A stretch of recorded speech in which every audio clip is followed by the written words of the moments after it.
when you're first talking about doing a massively multiplayer game for BioWare, really the vision of what that game would be was to bring storytelling, BioWare storytelling, to the MMO space.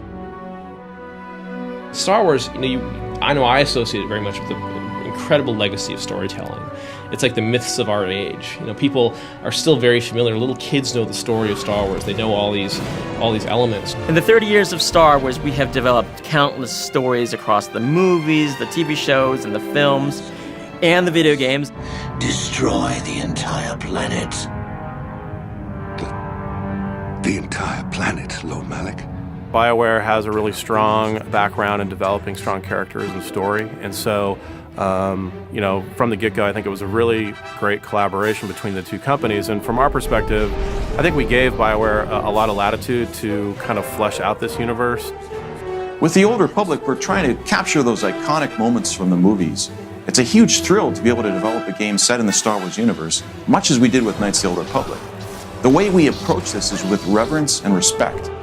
The Old Republic takes place 3,000 years before the rise of Darth Vader and the events of the modern movies, and about 300 years after the original Knights of the Old Republic. The Sith Empire has returned. There was a giant invasion.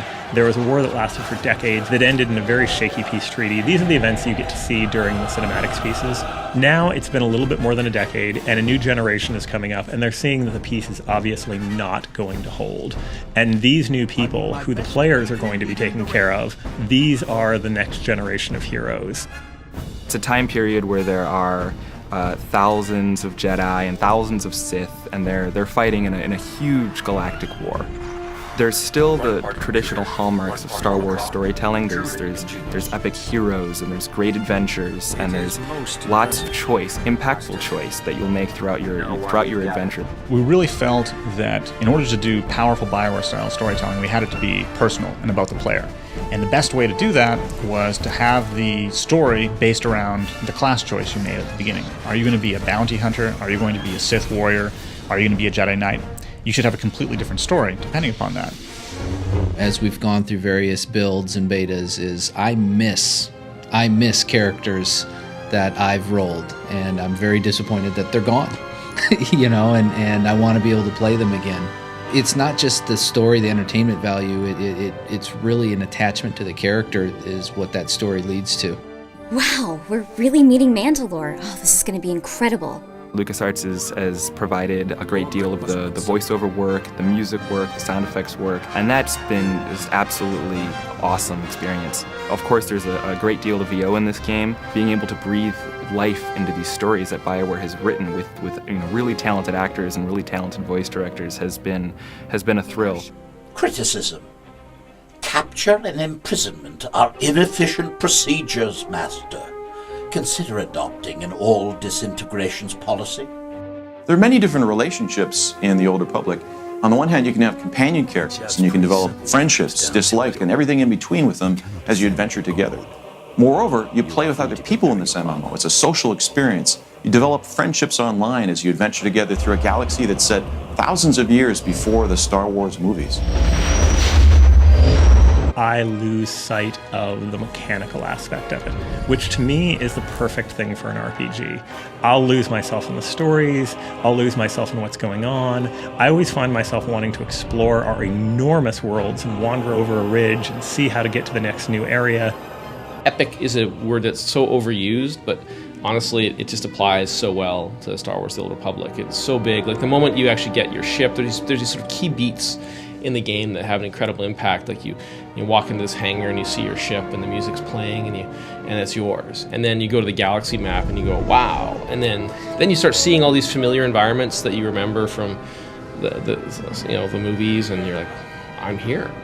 We want to make sure every time you go to a planet that you're getting kind of a new experience. From the art side, that was always something that if you'll hear me talk about color being important, right, I think that's something that is very evocative for a player. Is just that initial burst is that you're getting a new sense of color. The audio guys come in with sound, right? So those things that speak to you at a more emotional level, a deeper level, are things that we try to hit very first off. We started out with Corbin was our first world that we developed, and we worked hard to develop the look and feel of the game and how we wanted the art style not to look old after a while. So we kind of came up with this kind of stylized realism. Each piece of these worlds has been handcrafted. Every corner you go around has something new and interesting and something different. Star Wars: The Old Republic has come together amazingly well. I've been surprised multiple times over the course of the project. One of the biggest things was just how cinematic the game has become. I've played all the different classes. There really aren't any bad choices. I think people will probably gravitate towards some of their favorites, but I think they would be doing themselves a disservice if they didn't really branch out and create some other different character types and really get a sense of what this universe has to offer. I hope when the game comes out and it starts to grow, we bring in people who haven't traditionally been fans of the MMOs, as well as the hardcore MMO fans. The people come in who love Star Wars, who love role-playing games, who just love the idea of being out there and having this great big adventure, and they say, hey, I can get into this. I understand this. I always wanted to have my own Star Wars trilogy, and now I do. I think the gamers will be excited about this being personal stories. Because of the way the game works, you can make choices. You can go light side or dark side. There is no black and white with Jedi and Sith in this era. The fans have been an essential part of making this game possible. They're really, really dynamic and active in the community. Our fans are our best ambassadors. If they love the game, they can bring their friends in. So we have put a real importance on the relationship with them. In Star Wars: The Old Republic, we want to have world-class service as well as a world-class game. Not only are you going to be exploring dozens of different worlds and starships and environments in the game, but you're also going to be doing it with hundreds and hundreds, if not thousands of other people at the same time in one world. I think it's that kind of community and that kind of mass that really brings the vision of the movies to life. The thing I've been waiting for the most in producing this game is just to finally be able to give this gift to the Star Wars community, this game, which I think is going to be very well received to all the Star Wars fans out there. And I'm a big Star Wars fan. I think this is their ultimate game. They get to live in the Star Wars universe and experience any story that they want. And it's something that I think it's the Star Wars game players have been waiting for since they were little kids. The shipped content is only the beginning. As soon as you get in there and we go live, very soon you guys will get to hear about the new cool stuff coming just a little while after.